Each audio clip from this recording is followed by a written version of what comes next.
morning, Greater Latrobe. From the WCA TTV studio, I'm Alexandria Potter alongside Victoria Potter, and these are your morning announcements. All library materials must be returned immediately. If you have lost or damaged an item, please see Ms. Riebel. Students enrolled in AP Literature and Composition should stop by Dr. Snyder's room H101 sometime between now and the end of the year to pick up the required summer assignment. All students must pick up materials before leaving for summer break. The Intro to Calculus summer assignment may be picked up in room S106, Mrs. Briner's room, from now until the last day of school. Please remember that it is a required assignment due the first week of the 2017-2018 school year. You may also get information on 3 summer sessions held in S106 during June, July, and August. Students scheduled to take AP Biology next year will need to stop in S108 to pick up the AP Bio summer assignment. Please make sure that you do this before the end of the school year. Laptop collection will begin today for freshmen. Please return all laptops, chargers, and ECAT equipment to H122. Any athletes interested in running cross-country in the fall should attend the informational meeting tonight at 6 o'clock p.m. in the senior high cafeteria. The summer training program and fall schedule will be discussed, as well as fundraising opportunities for our trips. A parent should attend with all interested athletes. During locker cleanout, the recycling team will collect gently used notebooks and 3-ring binders. They will be distributed at the beginning of next school year to encourage students to reuse rather than replace these items. Recycling team members will be posted at each locker bank to coordinate the collection of notebooks, binders, and papers for recycling. Please use the screen recycling bins for these materials only. Anyone interested in free Jennerstown Speedway tickets, please stop in the athletic office and see Mr. Mears or Mr. Hyde. Students taking AP Calculus AB next year need to check the AP Calculus AB link on Mrs. Pompeia's school district webpage for more information regarding the summer assignment. Please read carefully before the end of the week. Students taking AP Calculus BC next year need to check the AP Calculus BC link on Mrs. Pompeia's webpage for information regarding the optional summer assignment. Please see Mrs. Pompeia with any questions. Attention students who sign up for AP English, Language, and Composition next year. Please see Mrs. Kubis in H108 to get information about your summer assignment. New items have been placed inside the library entrance and are free for the taking. Stop by soon for your last chance to take some library books that you may keep for yourself. The books will only be available until approximately 9:30 on Thursday morning. For WCAT-TV, this has been Victoria Potter and Alexandria Potter. Thanks for watching and have a great day. Stay tuned for Around Latrobe. Good morning, Greater Latrobe. For today's edition of Around Latrobe, I'm your host, Alex Bizignani, alongside Jonah Ferry. To take a deeper look at the Capstone students' efforts in improving the school's environment, here's Abby Poole with the news about the latest Capstone Project. Capstone is a class offered here in our high school that focuses on local and environmental challenges. However, the classroom goes far beyond the 4 walls of a classroom. The Capstone class completes many projects in and around the school, from butterfly gardens, flower beds, bat boxes, single stream recycling, to birdhouses. Each and every student works hard to make an idea reality. This is the first year that I've assigned a summer assignment. I was out last year till the end of the year and assigned a summer assignment, part of which was proposing their projects. So all 20 different students proposed various different projects, and then at some point, kind of mid-year, it was like December, January, we sat down as a class, they proposed them out loud, gave details, discussed, and then we as a class narrowed it down to 3 this year. Students are more than thrilled to be a part of one of the many projects, including building and placing birdhouses on the cross-country path. So there's a couple things involved. First, we had to design the birdhouses ourselves using a programming Mr. Glamp taught us. Then we actually had to get the wood from Mr. Hudoff. And eventually we just slowly started putting them together step by step. Hunter is most excited about the rewards the houses give to the community. Seeing it would really inspire maybe different people to do some stuff or something similar to what we're doing. Throughout the years, Capstone has impacted the school tremendously, all of which is made possible through funding. Capstone has 2 sources of funding. We receive funding from the Education Foundation, and then we also receive money every year refreshed into a specific Capstone account. from the Catherine Mava McKennis Foundation, and that's a very kind charitable donation that we use and appreciate every single year. With many ambitious projects to come in the upcoming years, such as an outdoor classroom, you may want to keep an eye on Mrs. Logan's capstone class. Reporting for WCAT-TV, I'm Abby Poole. The capstone class also helps share the joy of science with local students at Kindergarten Earth Day. Here's Victoria Potter with the story. Mrs. Logan's capstone class is always out and about, focused on hands-on learning and helping the environment. Most recently, the capstone students and a few future capstone students headed over to all of our district's elementary schools to host their annual Kindergarten Earth Day. Here is Mrs. Logan with a word on the event. So Kindergarten Earth Day is a district-wide event where my high school capstone students host every kindergartner in the district. So we have Bagley, Mountain View, and LES come down, usually at Rotary Park if the weather allows, where we host a series of events that are both fun and educational to help the kindergarten students celebrate Earth Day. This isn't the only field trip they have gone on this year. The current capstone students have participated and volunteered in many different projects this year. The students plan, prepare, and run the entire field trip day at Rotary Park for every kindergarten student, this year on May 2nd and 3rd.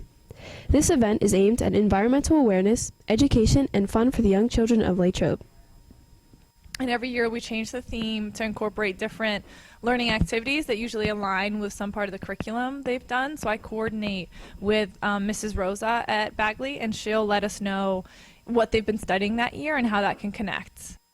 Unfortunately, this year's Kindergarten Earth Day was stuck indoors due to weather, but the capstone students made the best of it. This came about as an idea from my predecessor, Mrs. Carol Wright, who worked at the high school before I got this position, and she started it with Mrs. Rosa. The two of them had this idea to try and get a large district-wide event to help the younger students learn and connect with some of the high school students. And because Capstone is such a unique course that allows us the opportunity to have some time to go out in the community, we were able to collaborate together, and I've carried that on. This year, Wild World of Animals brought in a wide variety of wildlife. Some of the animals included a snake, a hawk, baby fox, barn owl, a baby bear, and many more. It sure has been a pretty fun-filled day for the kindergarten as well as the capstone counselors. If you're at all interested in the environment, working as a team, spending time in nature, taking a unique approach on hands-on learning, and getting involved with the community, consider taking your very own capstone class. For WCAT-TV, this has been Victoria Potter. Other groups in our school are busy as well. A lot of time, preparation, and changes have to be made to a choir that wants to be nationally recognized. Here's Kaylin Mann with the ways that the Greater Latrobe Concert Choir is making improvements. The Greater Latrobe Concert Choir has been hard at work preparing for their spring concert. Many things have been improving and changing to increase the reputation of the choir. The choir department has incorporated a lot of new initiatives and curriculum components this year that help us grow as musicians. So for example, during quarter 3, every single Monday we focused on solfege, soloing, and sight reading. So what that means is we never practiced any of our choral music on those Mondays, but instead we read different kinds of exercises and learned how to identify notes, major and minor key signatures, different rhythms, and we actually, together as a class, work to perfect all of these skills. During class, students volunteer to do solos to practice the skills they are learning and gain experience with more complicated music. I think that one big way that the choir has changed since last year is the incorporation of freshmen. And I think that that's like a really important thing, because the sooner that they can get introduced to more mature music, the better they can get earlier on. The choir strives to sound better at the end of the year versus the beginning of the year. The students work together and always make each other feel like family. My favorite thing about being in choir is it's such a family experience. Like, I've made some of the best friends in my life, and I also get to express myself through music, which I love. Miss Surden wants the choir to experience music at different levels. She plans to visit other high schools and colleges in the area and perform in different music festivals. Some of the things that I see in the future for the chamber choir and the concert choir are traveling both throughout our country and also internationally, participating in different kinds of festivals and competitions, really taking what we do beyond the walls of Greater Latrobe Senior High School and really putting us on the map somewhere else. While the concert choir is performing here at Greater Latrobe, you can anticipate seeing them around different stages around the nation. Reporting from WCT-TV, I'm Caitlin Mann. From performing in every football game to the marching in the parades, the Greater Latrobe Marching Band is always active in school functions. But they also spend their spring preparing for an experience of a lifetime. Here's Emily Weaver with the details of the 2017 Marching Band trip. No matter what school-wide occasion, the Greater Latrobe Marching Band is always ready to perform. But what many people don't know is that marching band season does not end at football season. Every year, the Greater Latrobe Marching Band travels all around the country to perform. The marching band had the opportunity to travel to Virginia and perform in front of thousands of people. First, we drove down and we saw the military tattoo concert. And that concert is at an arena, the Scope Arena in Norfolk. It's a pretty cool concert where there are different acts and performing ensembles from all over the world. And then the next morning, those students got to see many of those performing ensembles in the parade in which our students performed in. For example, right in front of us was the military band from France, which is pretty cool. Traveling around the country is not something new to the marching band. In the past, the band has traveled to Disney World in Orlando, Florida, New York City, and Washington, D.C. Next year, the band is pending on school board approval to travel to New Orleans. When students have the opportunity to travel outside of the state, they get to represent the school and the community. And I think through learning about other places and learning about new cultures and new peoples and representing yourself, you grow as a person. The preparation of the trip is crucial to the marching band's success. The students work on music in the fall, and when it is time for the trip, the marching band brushes and polishes it to perfection. But the band must do much more than just memorizing the music. Also, to prepare for the parade, you need to drink a lot of water. It was almost 90 degrees, and we had our heavy uniforms on with like the long sleeves and the capes and everything. So if you don't drink water, you pass out, and it's a hot mess. When talking to the students, their favorite part of the trip seemed to be Busch Gardens and the tattoo concert. But Mr. Sheridan's favorite part comes when the trip is over. My favorite part of the trip, and my favorite part of every trip, is actually after we're home and the buses pull into the school and all the students are safe and we can reflect on how much fun everyone had. If you're interested in joining the marching band or color guard for the 2017-2018 marching band season, stop and see Mr. Sheridan in room F208 for more information. And remember to #hydrate. Reporting for WCAT-TV, I'm Emily Weaver. Another memorable trip was the visit to the Flight 93 Memorial. Daniel Sharon has the story. Seniors got the opportunity to go to the Flight 93 Memorial thanks to the Friends of Flight 93.